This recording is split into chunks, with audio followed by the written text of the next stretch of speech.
Mecanismos moleculares del aprendizaje y la memoria. Introducción. Cerrar interrogación. Para entender la neurobiología de la memoria, hay que identificar en qué lugares se almacenan los distintos tipos de información. Otra interrogante muy importante es cómo se almacena la información.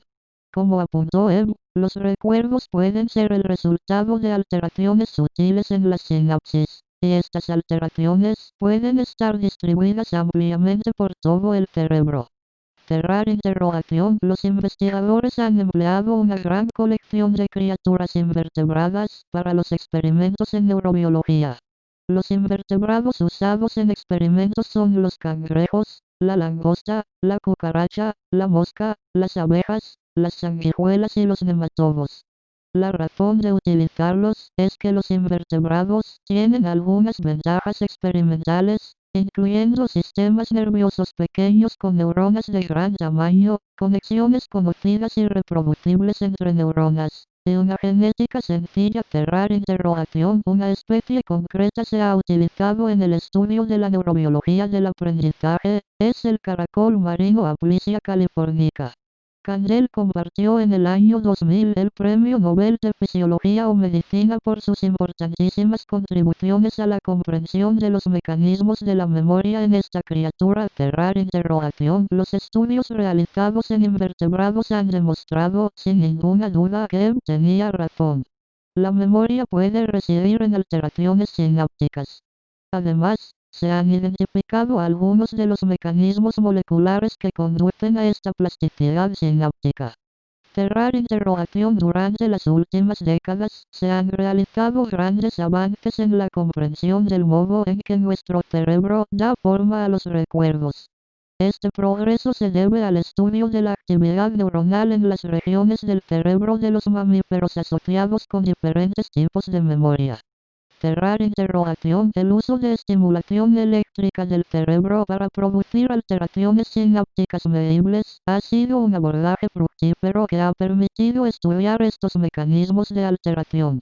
De este modo, los investigadores pueden estudiar si estos mismos mecanismos contribuyen a la formación natural de la memoria. Una de las conclusiones de esta investigación es que los mecanismos de la plasticidad sináptica dependiente de la actividad y de formación de memoria en el cerebro adulto tienen mucho en común con los que funcionan durante el desarrollo de las conexiones cerebrales. Adquisición de la memoria. Considerar el aprendizaje y la memoria como fenómenos que ocurren en dos etapas. 1. La adquisición de memoria a corto plazo y 2. La consolidación de la memoria a largo plazo. En este contexto, la adquisición de memoria, aprendizaje, tiene lugar mediante una modificación física del cerebro causada por la información sensorial entrante. La memoria de trabajo puede adquirirse manteniendo la actividad neuronal mediante entrenamiento constante, y no necesita ningún cambio físico duradero en el cerebro. En cambio, la memoria a corto plazo supera la distracción, tiene una gran capacidad y puede durar desde minutos a horas, sin ningún esfuerzo consciente. La consolidación de la memoria, es el proceso mediante el cual algunas experiencias que se mantienen de forma temporal como modificaciones temporales de las neuronas, se seleccionan para el almacenamiento permanente en la memoria a largo plazo. Por ejemplo, la cena del martes pasado coincidió con un hecho importante emocionalmente, como la primera cita con el amor de su vida. En ese caso, no es sorprendente que cada pequeño detalle de la noche quede grabado en su memoria. El objetivo de este ejemplo es poner de relevancia que no todos los recuerdos se crean igual. El cerebro tiene mecanismos que se aseguran de que algunas experiencias se retengan, mientras que otras se pierden. Estudios celulares de la formación de la memoria. Aprendimos que los recuerdos declarativos, hechos, acontecimientos, lugares, caras, residen sobre todo en la corteza cerebral. Pero cuando hablamos de almacenamiento de la información, no se escatima ninguna neurona. Prácticamente cada neurona del sistema nervioso puede formar un recuerdo de los patrones recientes de actividad. Como ejemplo general, podemos pensar en lo que ocurre en la corteza cerebral cuando una nueva experiencia se convierte en familiar. Los humanos y otros primates somos expertos en utilizar la visión para reconocer y diferenciar características de objetos familiares y concretos. ¿Dónde se guarda esta información? Puede entrenarse a macacos para diferenciar imágenes de objetos y asociarlas con una recompensa de comida. Pero los macacos pierden esta habilidad cuando se les provocan lesiones en la corteza inferotemporal. En esta región se encuentra el área inferotemporal, es parte de la corriente ventral, una serie de áreas visuales de nivel superior implicadas en la percepción visual. Después de las lesiones en la corteza inferotemporal, los monos parecen incapaces de reconocer objetos familiares, aunque las capacidades visuales básicas se mantienen intactas. Por tanto, IT parece ser al mismo tiempo un área visual y que participa en el almacenamiento de memoria. Las neuronas del área IT suelen mostrar selectividad para los estímulos, es decir, responden con una descarga de potenciales de acción solo ante ciertos estímulos. Las neuronas de área IT se distinguen por responder a imágenes y formas complejas, entre las que pueden incluirse las caras familiares. En un experimento típico, se utiliza un electrodo para registrar una neurona IT en un mono en alerta. Cuando se le muestran una serie de imágenes de caras familiares, otros monos en la colonia de los experimentadores, las neuronas respondieron con intensidad a algunas imágenes y no a otras. La neurona muestra selectividad a los estímulos, caras. Entonces, ¿qué le pasa a una neurona IT cuando se forma un recuerdo de reconocimiento visual, cuando un nuevo grupo de caras se vuelve familiar? La primera vez que vemos una nueva cara, la célula responde de forma más o menos moderada. Hay respuestas, pero no selectividad. Sin embargo, con repetidas presentaciones, las respuestas cambian y aparece la selectividad. La respuesta de la neurona aumenta ante algunas caras y disminuye ante otras. Con la exposición continuada del mismo grupo de caras, la respuesta de la neurona se hace más estable y selectiva. Otras neuronas próximas en el área IT muestran cambios similares, pero sus respuestas aumentan y disminuyen ante diferentes caras. Almacenamiento distribuido de la memoria. Piense en la red de neuronas conectadas que se representa en la figura. Se comunican tres estímulos, digamos, las caras de Marcos, José y Miguel, en exposiciones separadas, ante tres neuronas corticales postsinápticas, llamémoslas A, B y C. Al principio, en nuestra primera experiencia de estas tres caras, vemos que las neuronas A, B y C responden de forma moderada a Marcos, José y Miguel. No hay selectividad, y no hay respuesta neuronal que pueda emplearse para distinguir una cara de la otra. Sin embargo, después de exposiciones repetidas a Marcos, José y Miguel, las neuronas de la red adquieren selectividad. Aunque todas las neuronas responden a todas las caras, la neurona A responde mejor a Marcos, la B responde mejor a José, y la C responde mejor a Miguel. Esta transformación de las respuestas a rostros, ahora familiares, ha sucedido por ajustes en las respuestas o por la importancia de las tres exposiciones sinápticas que convergen en las neuronas corticales. La respuesta es que después de aprender, hay un único patrón o ratio de actividad en las tres neuronas para cada cara. Marcos está representado por una actividad elevada en la neurona A, una actividad moderada en la neurona B y una actividad baja en la neurona C. Es lo que llamamos memoria distribuida. Para entender las ventajas de esta forma de almacenar la memoria, pensemos en una alternativa en la que la memoria fuera codificada por una sola neurona A. Cuando está activa, se recuerda a Marcos. Después de aprender, la neurona A se convierte en un detector de Marcos que puede almacenar el recuerdo de Marcos. Pero, ¿qué pasaría si la neurona muere a causa de un golpe en la cabeza o de cualquier otro percance de la vida cotidiana? La memoria distribuida evita este problema porque ninguna memoria individual representa a Marcos, Está representado por el patrón de actividad en la actividad de todas las neuronas de la red cortical. Cuantas más neuronas haya en la red, más recuerdos únicos pueden almacenarse y más resistentes son estos recuerdos al daño en neuronas individuales. Esto es positivo, porque aunque son numerosas, cada día mueren neuronas en nuestro cerebro. Los investigadores pueden indagar qué pasa cuando las neuronas de la red van desapareciendo de forma gradual.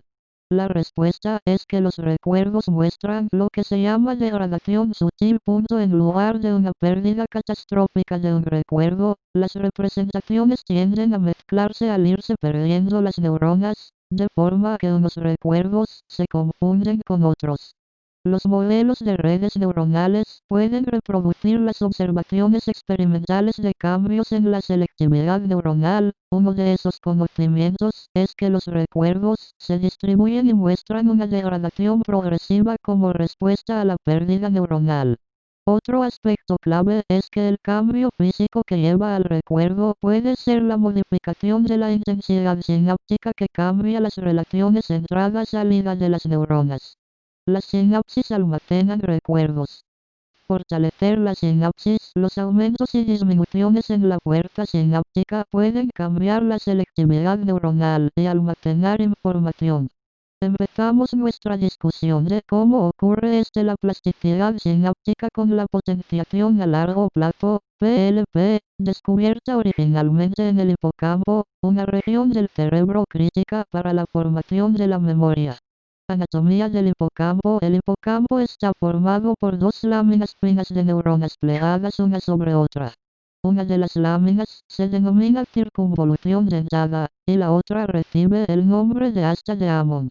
De las 4 divisiones del asta de Hammond, nos centraremos en dos: CA3 y CA1. Una referencia, entrada, importante al hipocampo es la corteza entorrinal. Esta corteza envía información al hipocampo a través de un haz de axones denominado vía perforante.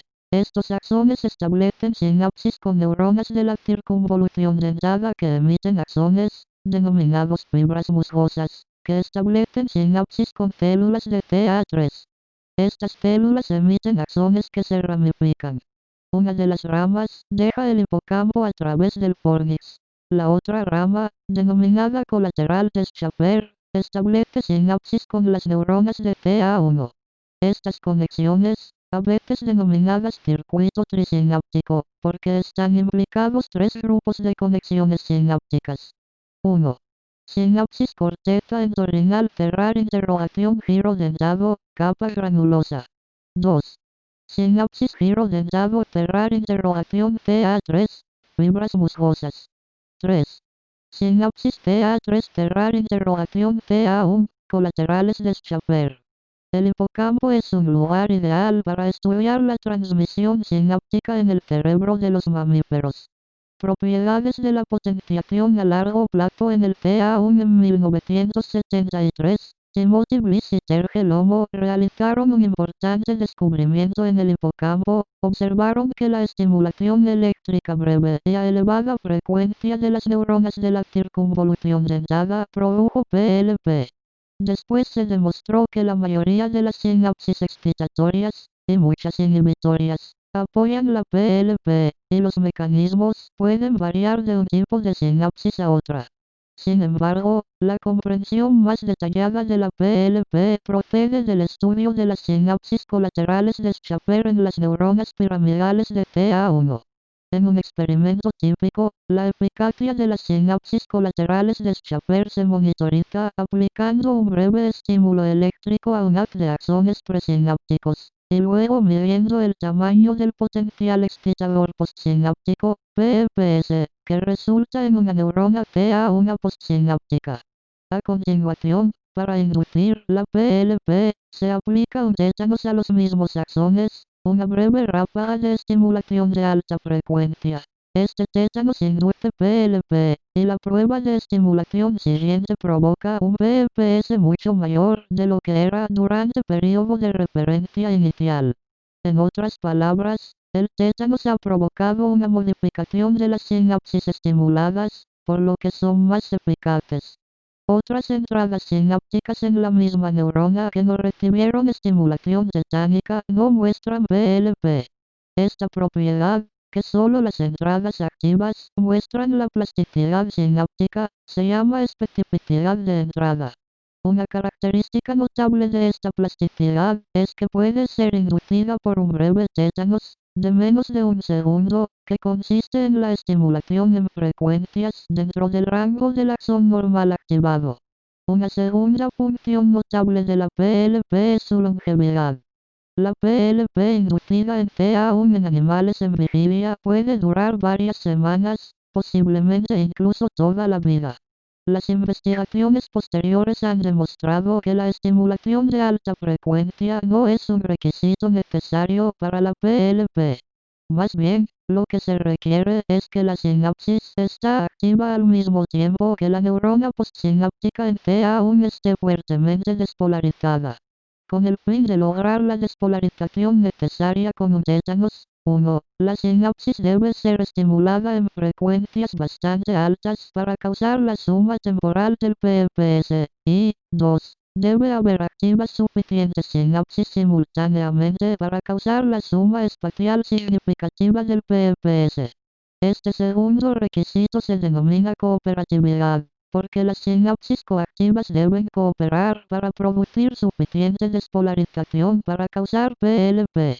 Mecanismos de la potenciación a largo plazo en el CA1. La transmisión sináptica excitadora en el hipocampo está mediada por receptores de glutamato. Los iones NA+ que atraviesan la subclase AMPA de receptores de glutamato producen PPS en la sinapsis entre la colateral de Schaeffer y la célula piramidal de CA1. Sin embargo, las neuronas CA1 también presentan receptores de NMDA, N-metil-D-aspartato, postsinápticos.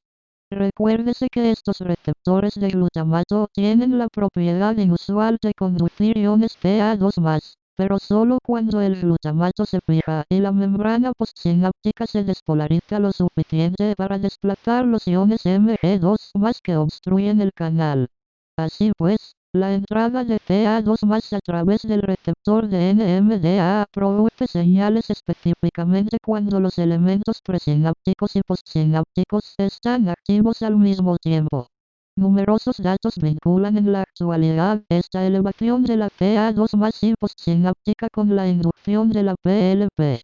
La elevación de la CA2+ y activa dos proteinkinasas. La proteinkinasa C y la proteinkinasa segunda dependiente de calcio y calmodulina, también conocida como CAMKI. Después del aumento de CA2+ y postsináptica y de la activación de las kinasas, la vía molecular que conduce a una sinapsis potenciada se vuelve más difícil de seguir. La investigación actual sugiere que esta vía en realidad puede ramificarse. Uno de los caminos parece conducir a una mayor eficacia de los receptores AMPA postsinápticos existentes mediante fosforilación. La fosforilación del receptor de AMPA por las proteinkinasas C o CAMKI conduce a un cambio en la proteína que aumenta la conductancia iónica del canal. El otro camino conduce a la inserción de receptores AMPA completamente nuevos en la membrana postsináptica. De acuerdo con un modelo actual, los orgánulos vesiculares fijados a receptores AMPA esperan cerca de la membrana postsináptica. En respuesta a la activación CAMKI, la membrana de la vesícula se fusiona con la membrana postsináptica y los nuevos receptores AMPA se liberan así a la sinapsis. Esta adición de nueva membrana hace que los impulsos aumenten. Los datos también indican que la estructura sináptica cambia después de la PLP. En particular, las espinas dendríticas postsinápticas parecen brotar y formar nuevos contactos sinápticos con los axones. Por lo tanto, después de la PLP, un axón puede hacer múltiples sinapsis en la misma neurona postsináptica, lo que no es el patrón normal en el CA1. Este surgimiento de la sinapsis no solo aumenta la superficie postsináptica sensible, sino que también aumenta la probabilidad de que un potencial de acción en el axón dispare la liberación presináptica de glutamato. Debilitamiento de la sinapsis. Cerrar interrogación. La información puede almacenarse como aumentos y disminuciones de la eficacia sináptica. Teoría de HEBB. Una sinapsis se hace más fuerte o se potencia cuando actividad de esa sinapsis se correlaciona con activación fuerte de neurona postsináptica por otras aferencias convergentes. Teoría de BCM. Abrir paréntesis. Bienenstock, Cooper, Munro, 1982. Sinapsis sufrirán debilitamiento en lugar de potencial a largo plazo, PLP, cuando están activas, al mismo tiempo que C postsináptica es débilmente despolarizada X otras entradas. Esta idea inspiró la búsqueda de depresión sináptica a largo plazo en el área CA1 del hipocampo. 10 años más tarde, Dweck y Bear. Cerrar interrogación mostraron que estimulación tetánica prolongada de las colaterales de Schaffer a frecuencias bajas, 1,5 Hz, produjeron debilitamiento sináptico ya que solo ocurre en sinapsis estimuladas. Depresión homosináptica a largo plazo. Cerrar interrogación. La plasticidad bidireccional de sinapsis corticales se rige X2 reglas. A transmisiones sinápticas que se producen al mismo tiempo como despolarizaciones fuertes de la neurona postsináptica causan VLP de sinapsis activas. B. Transmisión sináptica que se produce al mismo tiempo que despolarización débil barra molesta de neurona postsináptica causa DLP de sinapsis activas. DLP es una forma generalizada de plasticidad sináptica. Cerrar interrogación como se comentó. 1. PLP puede aparecer cuando PEPS, postsináptico excitador, causado X liberación de glutamato sináptico precede a un acción en neurona postsináptica. Impulso dependiente de plasticidad 2. DLP puede aparecer cuando PEPS causado X liberación de glutamato sigue a un acción postsináptico. Mecanismos de depresión a largo plazo en el CA1. Cerrar interrogación. Han descrito dos formas de DLP homosináptica en sinapsis de colaterales de Schaffer CA1. Primera, depende de activación del receptor NMDA, más importante a tratar, puesto que receptores NMDA admiten K++ en neurona postsináptica. No es sorpresa conocer que fue necesario un aumento en K++ para iniciar DLP. ¿Cómo puede la misma señal de K++ entrar a través del receptor NMDA e iniciar tanto PLP como DLP? Cerrar interrogación.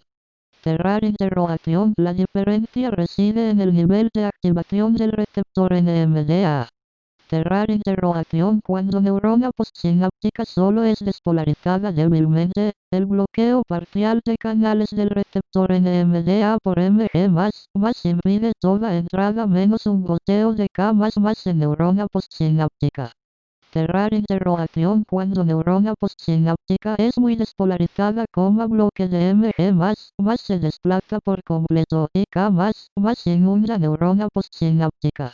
Los aumentos molestos barra prolongados de K++ activan proteína fosfatasas, enzimas que extraen grupos fosfato de las proteínas. Cerrar interrogación. Si PLP incorpora grupos fosfato, DLP aparentemente los extrae. PLP y DLP reflejan regulación bidireccional tanto de fosforilación como de receptores AMPA postsinápticos.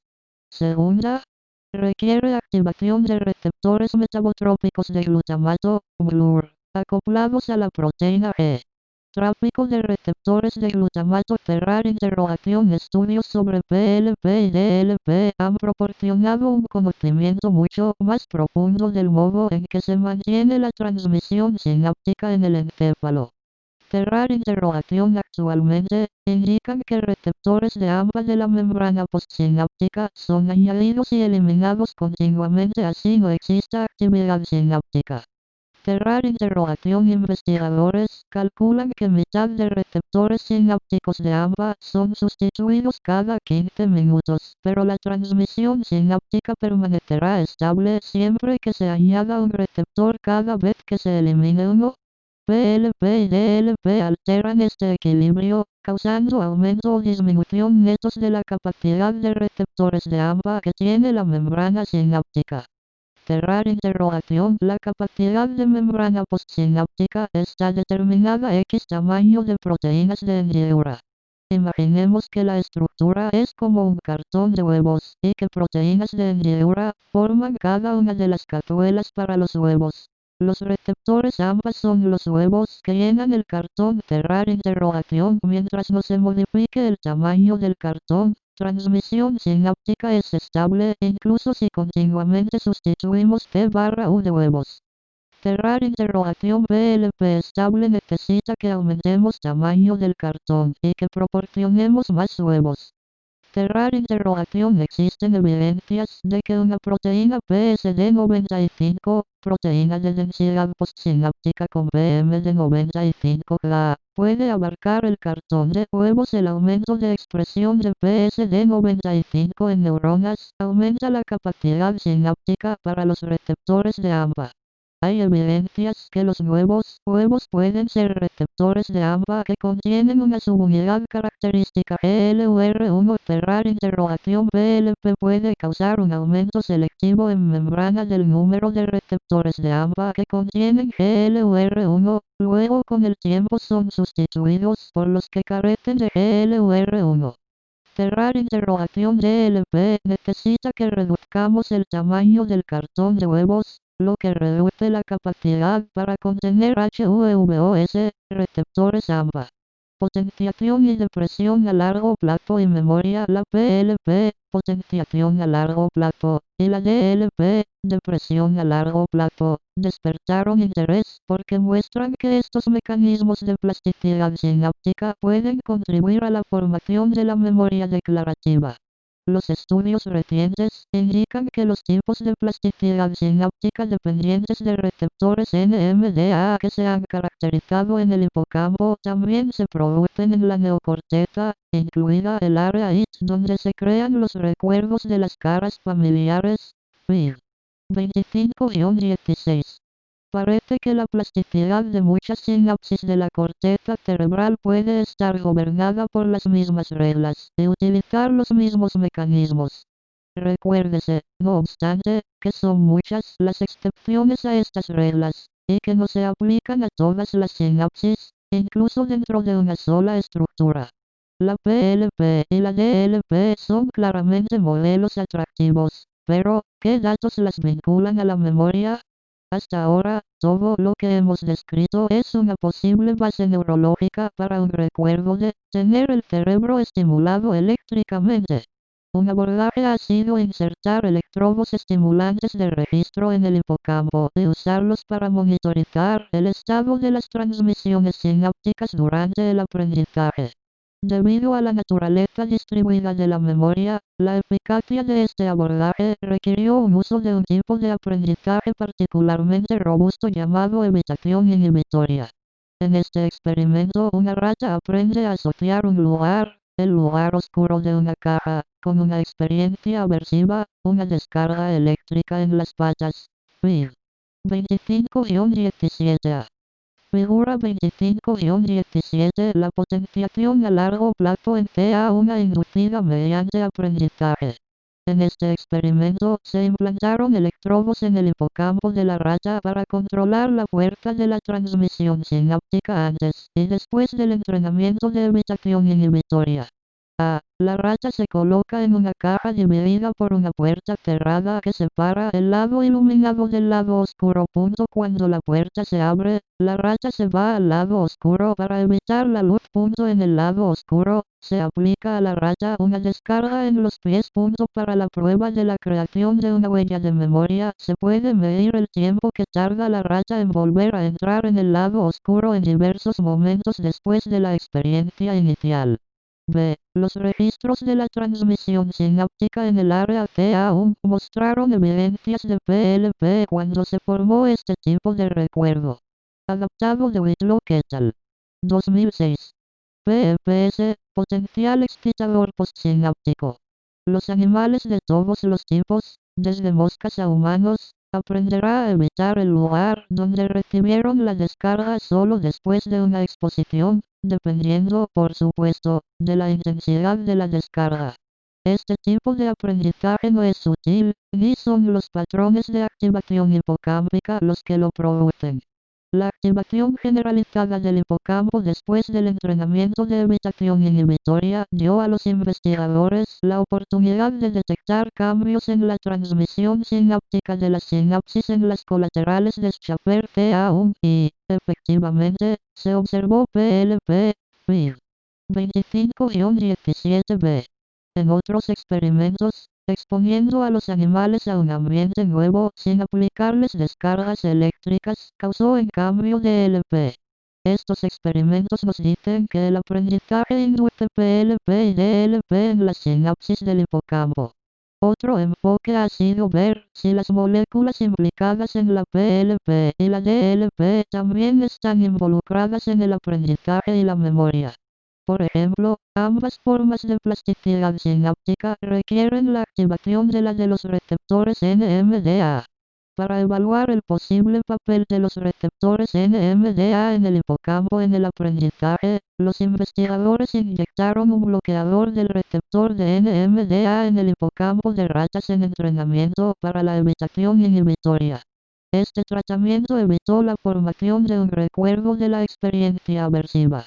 Estos experimentos se basaron en estudios pioneros realizados por Richard Morris a finales de la década de 1980 en la University of Edinburgh, en los que los bloqueadores de los receptores NMDA se infundieron en el hipocampo de ratas mientras se las entrenaba en un laberinto de agua, VPIR 24-20. A diferencia de los animales normales, estas ratas no consiguieron aprender las reglas del juego o la ubicación de la plataforma de salida. Este hallazgo proporciona la primera evidencia de que los procesos dependientes del receptor NMDA están implicados en la memoria. Un nuevo y revolucionario enfoque de las bases moleculares del aprendizaje y la memoria fue presentado por Susumu Tonegawa, del Massachusetts Institute of Technology, MIT. Tonegawa, que se pasó a la neurociencia tras recibir el premio Nobel en 1987 por su investigación en inmunología, reconoció que moléculas y conducta podían conectarse mediante manipulación genética en animales de experimentación. Este método ya se había intentado con éxito en organismos sencillos como la mosca de la fruta, cuadro 25-5, pero no en los mamíferos.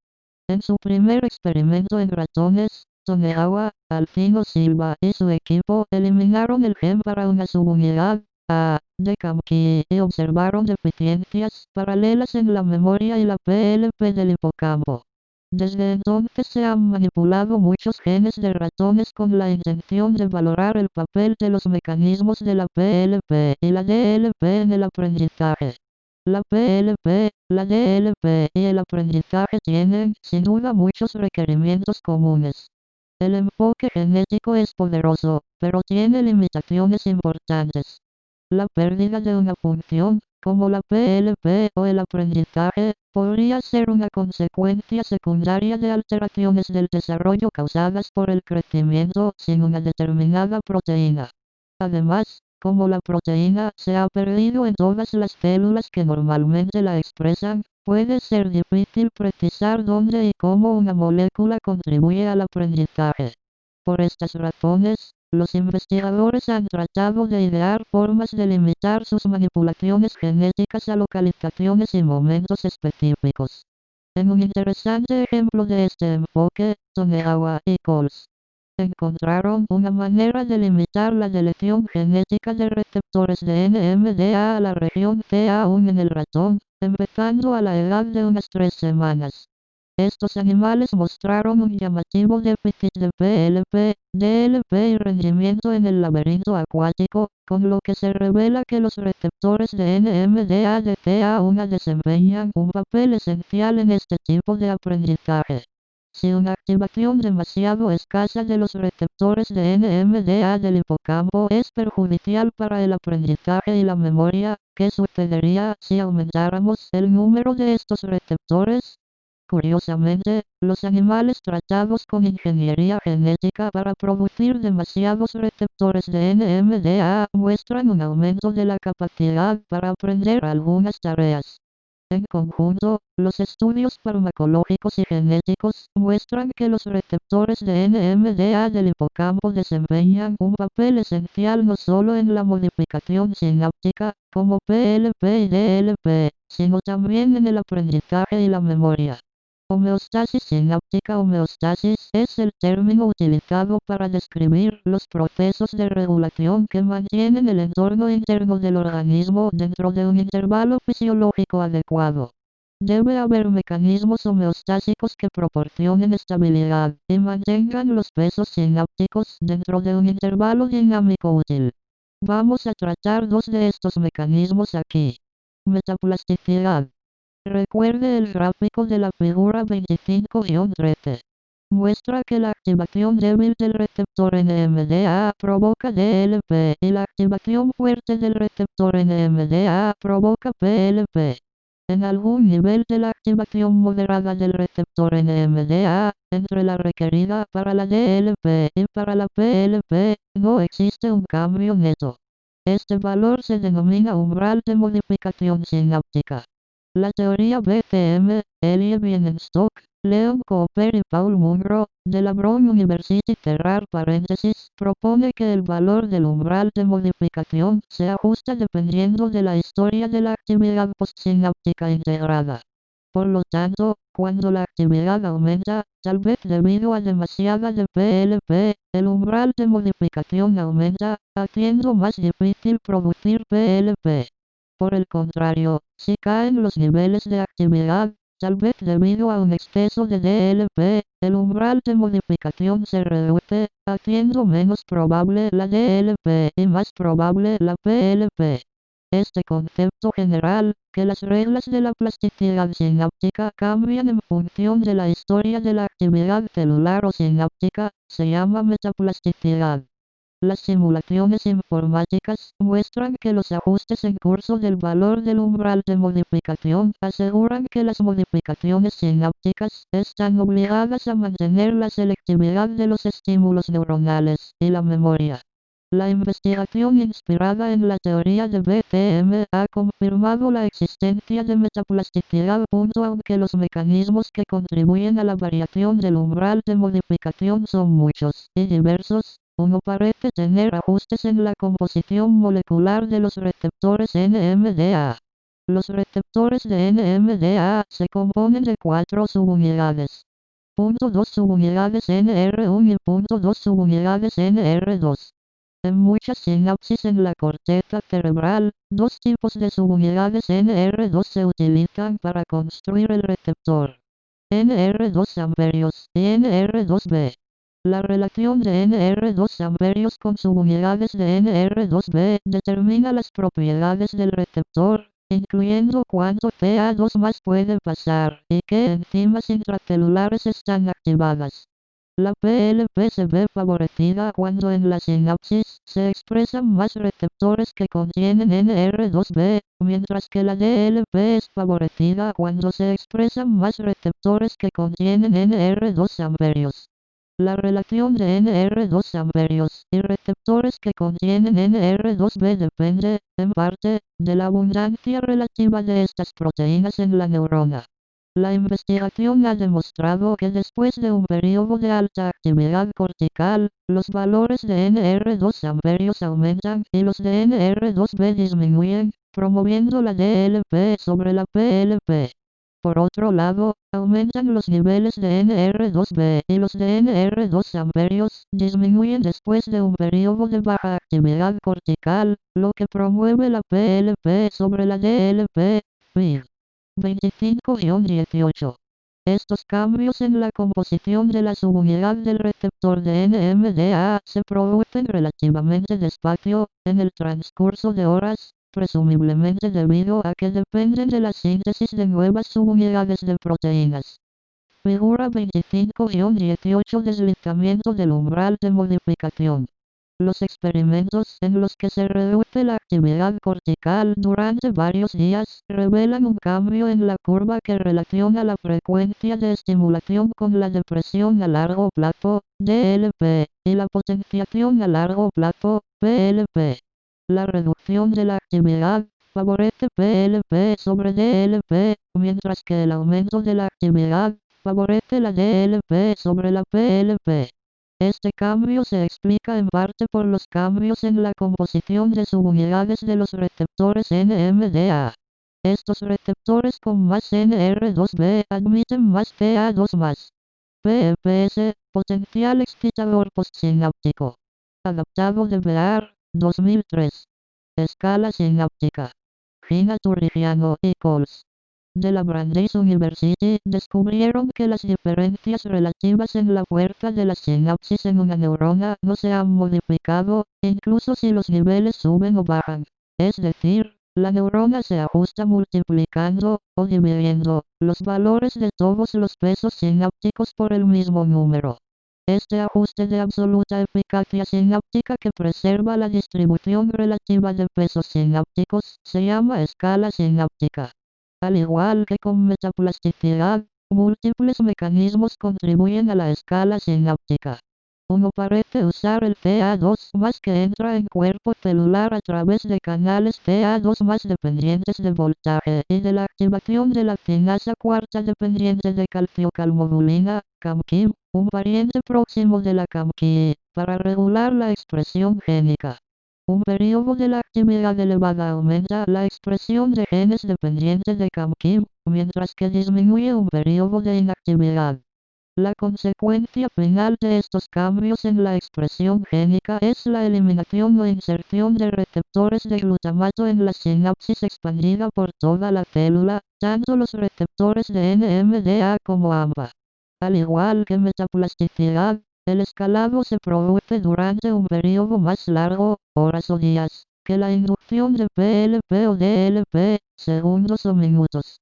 Este tiempo es necesario para la síntesis, o degradación, de las proteínas necesaria para ajustar los puntos fuertes de los miles de sinapsis que inciden en la neurona. Figura 25-19 Regulación de CAMKI. A. La subunidad tipo bisagra de CAMKI está normalmente desactivada cuando la región catalítica está cubierta por la región reguladora. B. La bisagra se abre con la activación de la molécula por calmodulina unida a Ca2+, liberando la región catalítica para añadir grupos fosfato, P, a otras proteínas. C. Cerrar paréntesis. Un gran aumento del Ca2+ puede causar la fosforilación de una subunidad por otra, autofosforilación, lo que permite que la región catalítica permanezca activa permanentemente. Con metaplasticidad y escalado, la neurona mantiene una etapa en la turbia ebullición de la plasticidad sináptica en curso. Cuando la actividad es demasiado alta durante demasiado tiempo, estos mecanismos entran en juego para promover la DLP y escalar hacia abajo el peso sináptico.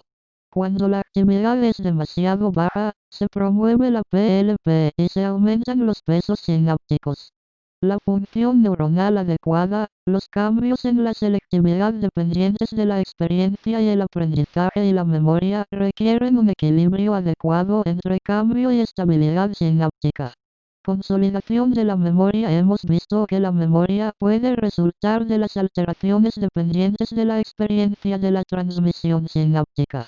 En casi todos los casos, la transmisión sináptica es modificada por cambios en el número de grupos fosfato fijados a proteínas en la membrana sináptica. En el caso de la DLP y de la PLP, esto se produce en el receptor de AMPA postsináptico y en las proteínas que regulan el número de receptores de AMPA en la sinapsis. Si se añaden grupos fosfato a una proteína, se puede cambiar la eficacia sináptica y formar un recuerdo, pero solo mientras los grupos fosfato permanecen fijados a esa proteína. La fosforilación como mecanismo de la memoria a largo plazo es problemática por dos motivos. 1. La fosforilación de una proteína no es permanente. Con el tiempo, los grupos fosfatos son eliminados, con lo que se borra el recuerdo. 2. Las propias moléculas de proteína no son permanentes. La mayor parte de las proteínas del cerebro tienen una longevidad inferior a 2 semanas y sufren un proceso continuo de reposición. No hay que esperar que los recuerdos ligados a moléculas proteicas individuales sobrevivan a esta velocidad de recambio molecular.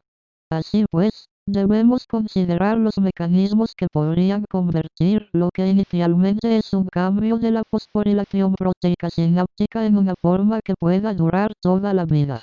Proteinkinasas persistentemente activas. La fosforilación de proteínas sinápticas y la memoria podían ser mantenidas si se lograba que las kinasas, las enzimas que fijan grupos fosfato a las proteínas, estuvieran activas todo el tiempo. Normalmente, las kinasas están reguladas muy estrechamente y solo están activas si existe un segundo mensajero. Pero, ¿y si el aprendizaje modificaba estas kinasas de forma que ya no necesitaran el segundo mensajero? Las proteinkinasas importantes permanecerían fosforiladas todo el tiempo. Datos recientes señalan que algunas kinasas se pueden independizar de sus segundos mensajeros. Consideremos como ejemplo los cambios que se producen en una proteinkinasa durante la PLP en el hipocampo. CAMKI. Recuérdese que para la inducción de PLP en CA1 se necesita la entrada de CA2+ en la célula postsináptica y la activación de CAMKI. Los estudios han demostrado que la CAMKI permanece activa mucho después de que la CA2+I haya 1343 vuelto a descender a un nivel bajo. La CAMKI consta de 10 subunidades dispuestas en forma de roseta. Cada subunidad cataliza la fosforilación de proteínas sustrato en respuesta a una elevación de CA2+ calmodulina. ¿Cómo se podría mantener la CAMKI permanentemente activa? Para responder, es necesario conocer cómo se regula normalmente esta enzima. Cada subunidad se configura como una navaja plegable, con dos partes unidas por una bisagra. Una parte, la región catalítica, realiza la reacción de fosforilación. La otra parte se denomina región reguladora. Normalmente, cuando no existe un segundo mensajero adecuado, la navaja está cerrada, y la región catalítica está cubierta por la región reguladora, lo que mantiene inactiva la enzima. La acción normal del segundo mensajero, CA2+ calmodulina, es forzar la apertura de la navaja, pero solo mientras exista un segundo mensajero. Cuando este es eliminado, la molécula se suele cerrar, y la kinasa regresa a su estado inactivo. Sin embargo, tras la PLP parece que las subunidades de CAMKI no pueden cerrarse completamente. La región catalítica expuesta sigue fosforilando sustratos de CAMKI. ¿Cómo se mantiene abierta la bisagra de la molécula de la kinasa? La respuesta está en que la CAMKI es una proteinkinasa que se autofosforila. Cada subunidad de la molécula de CAMKI puede ser fosforilada por una subunidad vecina, y la consecuencia de la fosforilación de la subunidad es que la bisagra permanece abierta. Si la activación inicial de la CAMKI por CA2+ calmodulina es lo suficientemente intensa, la autofosforilación se producirá a una mayor velocidad que la desfosforilación, y la molécula se volverá activa. La actividad persistente de CAMKI podría contribuir al mantenimiento de la potenciación sináptica, por ejemplo, manteniendo fosforilados los receptores de AMPA postsinápticos. La idea general de que una kinasa que se autofosforila podría almacenar información en la sinapsis, propuesta inicialmente por John Leisman de la Brandeis University, se denomina hipótesis del cambio molecular. Proteinkinasa MZ. Investigaciones recientes han implicado a un nuevo jugador en el mantenimiento de la PLP y ciertas formas de memoria, la proteinkinasa MZ, PKM. Se ha demostrado que una inyección intracerebral de un pequeño péptido llamado CIP, diseñado para inhibir específicamente la PKM, puede borrar la PLP y los recuerdos establecidos muchos días antes de la inyección.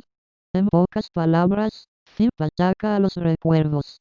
Este descubrimiento intrigante sugiere que la actividad persistente de la PKM mantiene cambios en la fuerza sináptica al continuar fosforilando sus sustratos. Al inhibir temporalmente la kinasa, CIP permite que estos sustratos sean desfosforilados, eliminando por tanto la huella del recuerdo. ¿Cómo se convierte la PKM en persistentemente activa en respuesta a la actividad sináptica? Un modelo actual sugiere que el ácido ribonucleico mensajero, ARM, para esta quinasa existe en la sinapsis, pero normalmente no se traduce en proteínas.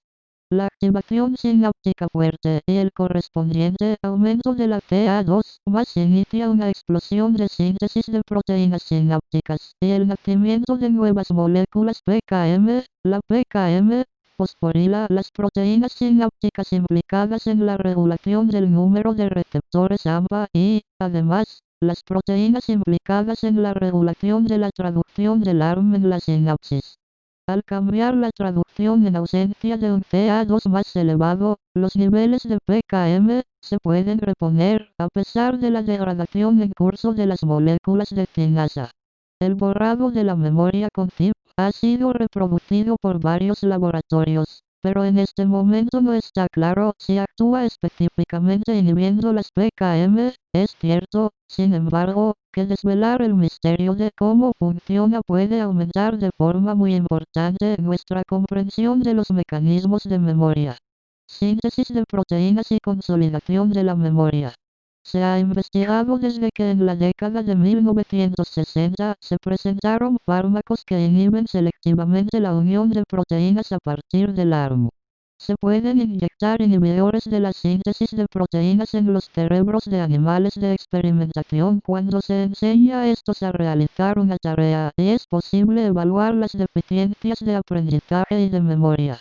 Estos estudios demuestran que, si se inhibe la síntesis de proteínas cerebrales en el momento del entrenamiento, los animales aprenden con normalidad, pero no pueden recordar, como se comprueba unos días después. También se ha observado un déficit de memoria a largo plazo si se inyectan los inhibidores poco después del entrenamiento. Sin embargo, los recuerdos se hacen cada vez más resistentes a la inhibición de la síntesis proteica cuando se aumenta el intervalo entre la enseñanza y la inyección del inhibidor. Estos hallazgos indican que existe la necesidad de sintetizar nuevas proteínas durante el periodo de consolidación de la memoria, cuando los recuerdos inmediatos se convierten en recuerdos a largo plazo. Marca y sutura sináptica. La formación de la memoria inicialmente implica la modificación rápida de las proteínas sinápticas existentes. Estas modificaciones trabajan contra los factores que eliminarían un recuerdo, como rotación molecular. Es un tema ya perdido, a menos que una nueva proteína llegue a la sinapsis modificada y convierta el cambio temporal en la sinapsis en un cambio más permanente.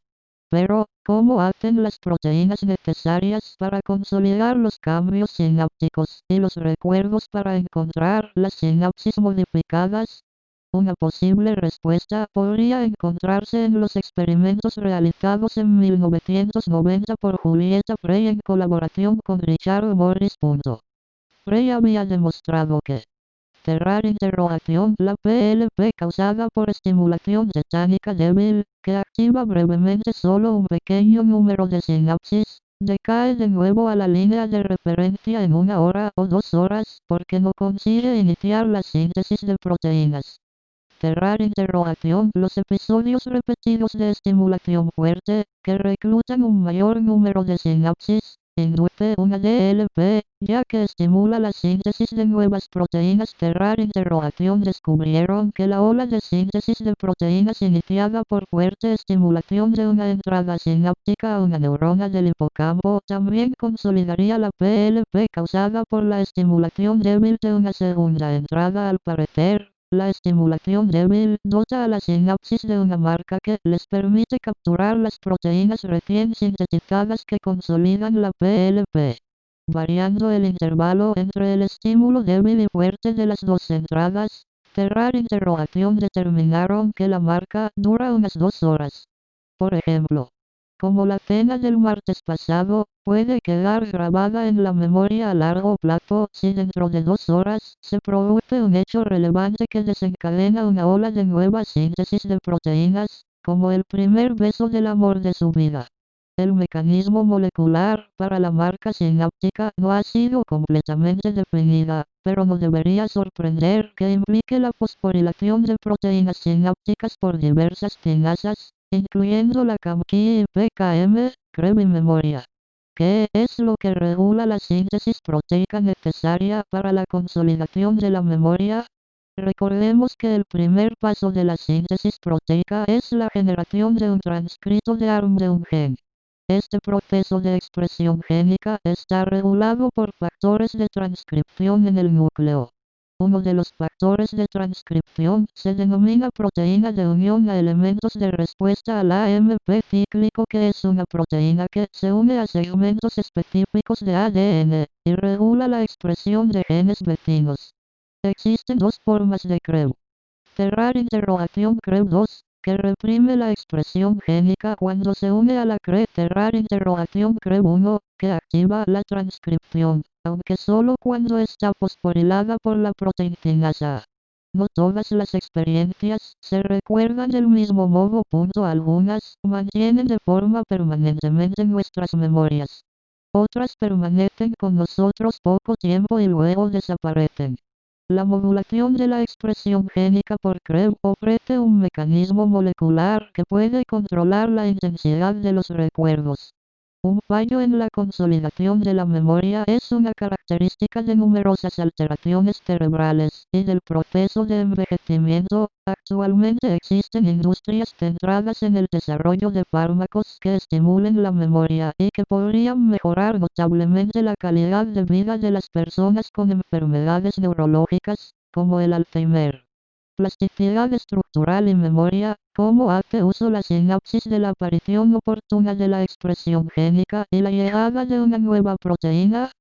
Cerrar interrogación. Una posibilidad es que las proteínas nuevamente sintetizadas, como el PKM, cambien la síntesis de proteínas sinápticas locales para mantener el cambio sináptico. Cerrar interrogación. Otra posibilidad es que la huella a largo plazo de la nueva síntesis de proteínas es la construcción, o demolición, de la sinapsis. Se producen cambios estructurales similares en el sistema nervioso de los mamíferos tras el aprendizaje. Es un problema difícil de resolver mediante la experimentación a causa de la complejidad del encéfalo de los mamíferos y la naturaleza distribuida de la memoria.